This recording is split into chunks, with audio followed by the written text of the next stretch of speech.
আফগানিস্তানের চেয়েও বেশি, কিন্তু দিস ইজ সারপ্রাইজিং। অথচ আমাদের ওভারঅল কিন্তু সোশ্যাল ইন্ডিকেটর খুব ভালো, মানে আফগানিস্তানের চেয়ে আমরা বেশি পে করি আউট অফ পকেট স্বাস্থ্য সেবার জন্য। তো এই বিষয়টা নিশ্চয়ই যে কলরটা আছে আমাদের আলোচনার মাধ্যমে সমাধান করা উচিত।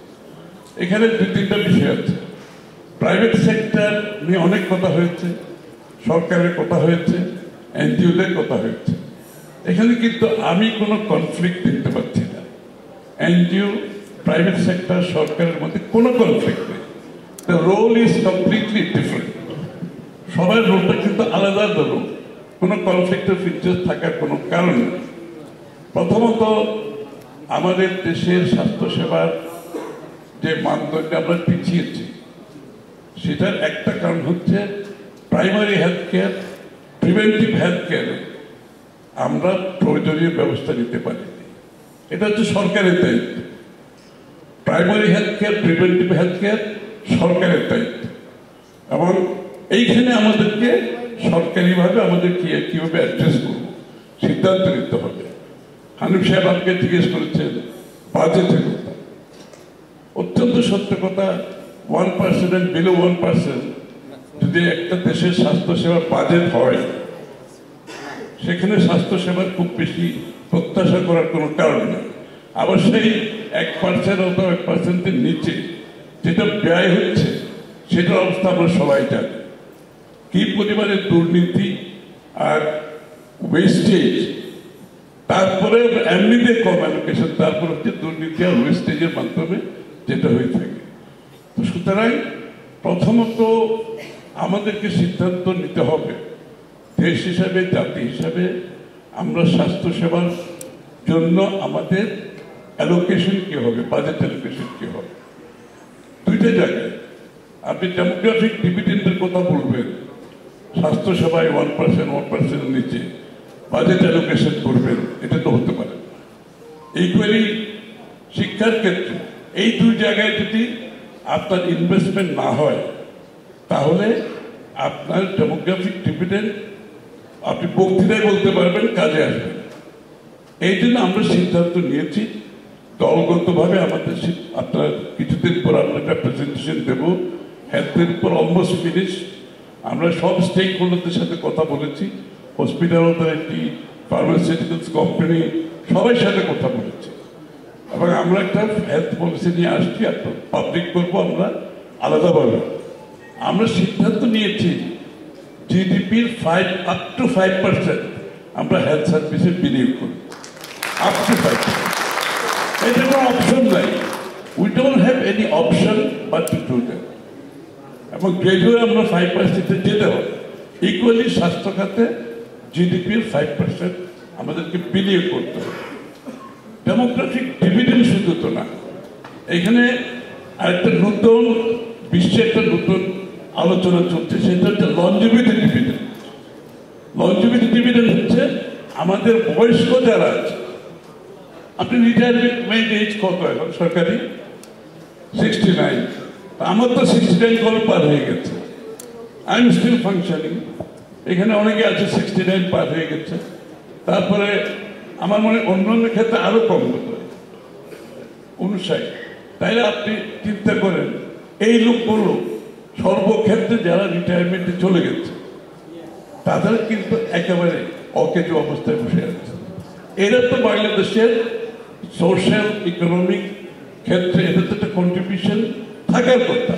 তো এখানেও আমাদের কিন্তু লনজিভিটি ডিভিডেন্ডের উপর বিনিয়োগ করতে হবে।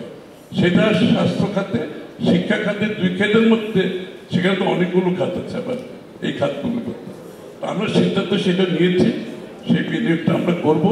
এখন অনেকে আমাকে বলছে is it a political statement? এটা তো আপনি খুব সহজে বললেন 5% ইজ লট অফ মানি। জিডিপির 5% ছোট অঙ্ক না, কিন্তু up to 5% gradually build up করতে। আমরা কিন্তু হিসাব কিতাব করে কথাটা বলেছি। আমি কিন্তু আপনাদেরকে এবং এই হিসাব কিতাব আপনাদের সামনে আমরা কিন্তু উপস্থিত করি।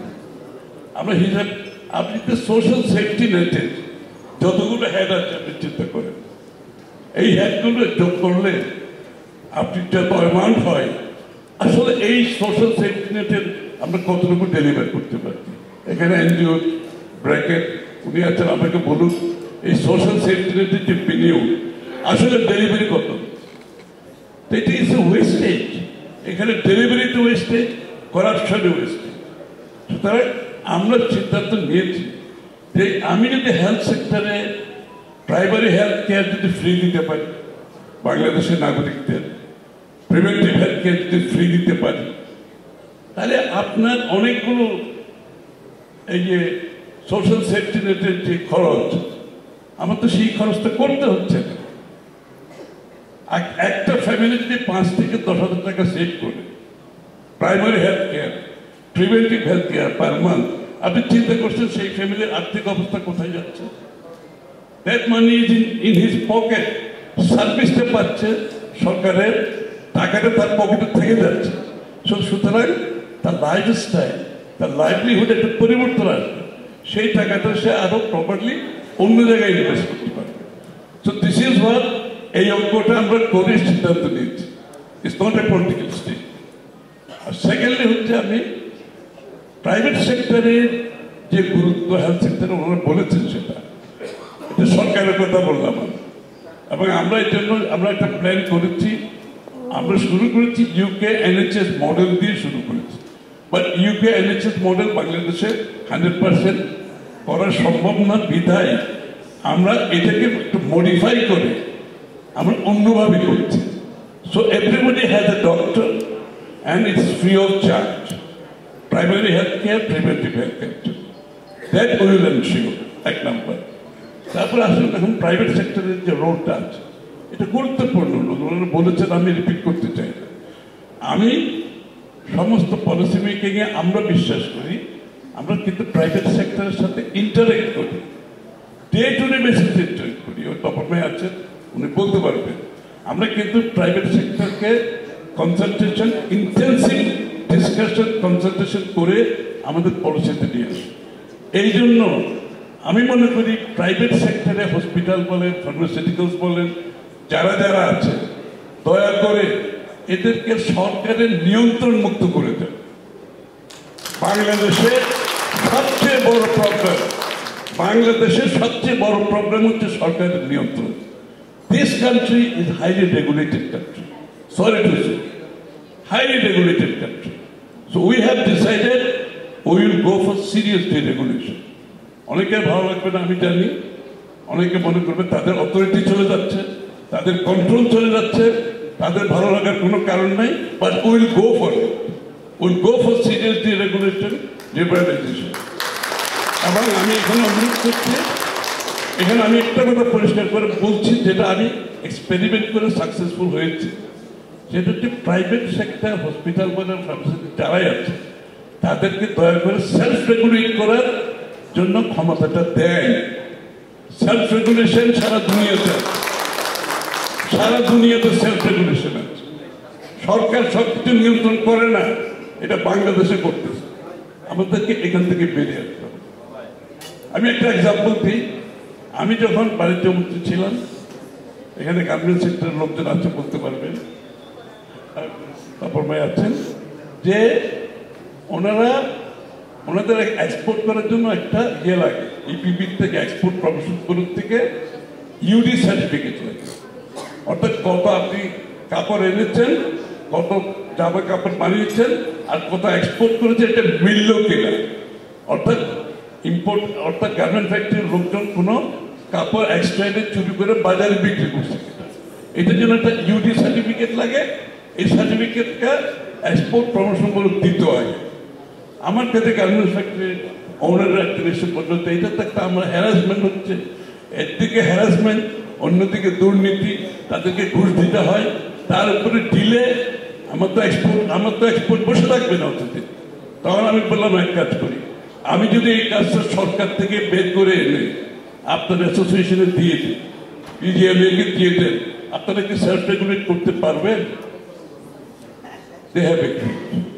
আজ পর্যন্ত সেটা চলছে উইদাউট এনি প্রবলেম। আমি এক্সাম্পল দিচ্ছি, এটা আজ পর্যন্ত চলছে উইদাউট প্রবলেম। সরকারের ব্যুরোক্রেসিও নাই, এখানে সরকারের ব্যুরোক্রেসিও নাই, করাপশনও নেই, আপনার ডিলেও নেই, সব কিছু চলছে। সো আমাদেরকে সেলফ রেগুলেশনে যেতে হবে। এই সরকার বাংলাদেশে যেখানে যত বেশি কন্ট্রোল, সেখানে তত বেশি দুর্নীতি, এবং এই কন্ট্রোলটা আনা হয় দুর্নীতি করার জন্য। সুতরাং আমরা সিদ্ধান্ত নিয়েছি, will go for self regulation. আমি খালি আপনাদেরকে অনুরোধ করবো, please be prepared for it, be prepared for it, because self রেগুলেশনে করার জন্য আপনার যে ক্যাপাসিটি বিল্ডিং দরকার, দয়া করে ক্যাপাসিটি বিল্ডিং এর জন্য আপনারা করেন। আপনারা ক্যাপাসিটি বিল্ডিং যদি করেন, তৈরি থাকেন, if we have a chance we will deregulate, we will give it to for self regulation. তাহলে আপনার কোনো নিয়ন্ত্রণের মধ্যে আপনি থাকবেন। আর তৃতীয় একটা কথা, একজন মেডিকেল আপনার প্রাইভেট সেক্টরে ফাইন্যান্সিং এর ইন্টারেস্ট রেটের কথা বলেছেন, যে কি আমি একমত। আসলে 16%, 13% ইন্টারেস্ট দিয়ে এগুলো ফিজিবল না ব্যবসা বাণিজ্য। সুতরাং আমরা ঠিক আছে, আমরা হয়তো কমাই আনবো, আমরা সিঙ্গেল ডিজিটে নিয়ে আসার প্রস্তুতি নিচ্ছি, এটাকে সিঙ্গেল ডিজিটে আনার জন্য। কিন্তু আমি একটা অল্টারনেটিভ একটা কথা আপনাদেরকে বলি, সেটা why do you have to borrow from the bank all the time? We want to develop our capital market. আপনি ক্যাপিটাল মার্কেটে যান, আপনার শেয়ার লিস্টিং করেন। ইনশাআল্লাহ আমি বলতেছি, বাংলাদেশের capital market will be heavily reformed, change. আপনার দেশের বিনিয়োগ হবে, বিদেশিরা অলরেডি কথা বলছে আমাদের সাথে, বিদেশিরা বিনিয়োগ করতে আসবে। Billions of dollars will come to Bangladesh. I can assure you. We are talking to fund managers. They will be coming here. সুতরাং আপনাদেরকে অনুরোধ করবো, মার্কেট থেকে কিছু ব্যাংকে না গিয়ে আপনার শেয়ারটা ফ্লোট করে লিস্টেড করে, হ্যাঁ ওনারা করেছেন। আমি আপনাদেরকে অনুরোধ করবেন, ব্যাংকে যাবেন কেন? লং টার্ম ইনভেস্টমেন্টের জন্য ব্যাংকের কাজ না। High street banks are not suppose to land long term. আজকে যে বাংলাদেশের ব্যাংকেরগুলো দুরবস্থা হয়েছে, একদিকে তো চুরি করে টাকা পয়সা বিদেশে নিয়ে গেছে, তো আছে, চুরি করে না নিলেও কিন্তু ব্যাংকের সমস্যা হতো। আমি আপনাদেরকে বলতেছি, কেন জানেন? Short term deposit, long term investment, it doesn't work. It's a mismatch. ওই যে ব্যাংকার সাহেব এখানে আছে, it's a mismatch, it can't work. সুতরাং লং টার্মে যাবেন, আপনি হসপিটাল করেন, ফার্মাসিউটিক্যালস করেন, যাই করেন, will go for the capital market. আপনি equity নেন, আপনার রিপেমেন্ট যখন আপনি রিপেমেন্ট, আপনি তো ডিভিডেন্ড দেবেন, আপনার প্রফিট হয়ে যায়, তাই না? সুতরাং আপনার ওই টাকা তো ব্যাংকে ফেরত দিতে হচ্ছে না, ব্যাংকে যেটা দিতে হচ্ছে, ওই টাকাটা আপনার ভিতরে থেকে যাচ্ছে সারা জীবন। আর ডিভিডেন্ড ডিবেঞ্চার ইস্যু করেন, বন্ড ইস্যু করেন, কোনো অসুবিধা নেই। তো বন্ডের রেট তো ব্যাংকের মতো হাই ইন্টারেস্ট রেট, বিভিন্ন ক্যাটাগরির আছে। এই প্রোডাক্টগুলো আমরা বাংলাদেশে থাকবে আগামী দিনে। I can promise you this products will be there in the capital market. আপনারা ব্যাংকের হাই স্ট্রিট ব্যাংকে যাবেন না। হাই স্ট্রিট ব্যাংকের কাজ হলো household investment, high street ব্যাংকের কাজ হলো working capital, not 10 years, 11, 15 years landing. সুতরাং এটাও কিন্তু আপনাদেরকে মানসিকভাবে ওই ট্রেডিশনাল ইনভেস্টমেন্ট পলিসি থেকে বেরিয়ে আসতে হবে।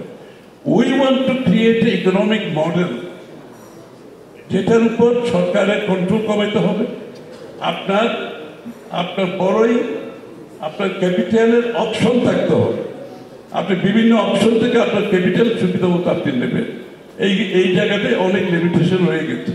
তো সুতরাং আমি কোনো বক্তব্য বাড়াবো না, সরি, অলরেডি আমার মনে হয় আমি আমার সময় পার করে ফেলেছি। আমাকে আমন্ত্রণ জানানোর জন্য অনেক ধন্যবাদ। Thank you very much. জি, আপনি আপনার দলের পক্ষ থেকে এবং দেশের জায়গা থেকে